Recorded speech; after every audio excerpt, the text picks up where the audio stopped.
Prime time big breakings ఒకేసారి ఒకే ఫ్రేమ్లో 4 big breakings back to back చూసేద్దాము. ఫస్ట్ బ్రేకింగ్, కాకినాడ పోర్ట్ నుంచి ఫిలిప్పీన్స్కి తెలంగాణ బియ్యం తరలింపు. సెకండ్ బ్రేకింగ్, హెచ్సియు భూముల వేలంపై కొనసాగుతోంది వివాదం. థర్డ్ బ్రేకింగ్, సన్ రైజర్స్ని పాసుల కోసం ఇబ్బంది పెట్టొద్దని హెచ్సిఏకి రేవంత్ సూచన.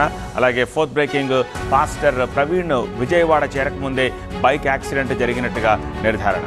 కొంచెం డీటెయిల్గా వెళ్దాము. తెలంగాణ నుంచి ఫిలిప్పీన్స్కి బియ్యం తరలిస్తున్నారు. తొలి విడతగా 12,500 టన్నుల్ని తరలించారు. కాకినాడలో జెండా ఊపి షిప్ని పంపించారు ఉత్తమ్ కుమార్ రెడ్డి. సెకండ్ బ్రేకింగ్, హెచ్సియులో 400 ఎకరాల భూమి ప్రభుత్వానిదే అని రేవంత్ అంటున్నారు. భూముల వేలంపై నిజ నిర్ధారణ కమిటీకి బీజేపీ నిర్ణయం తీసుకుంది. తెలంగాణ భవన్లో కేటీఆర్ తోటి హెచ్సియు విద్యార్థులు భేటీ అయ్యారు.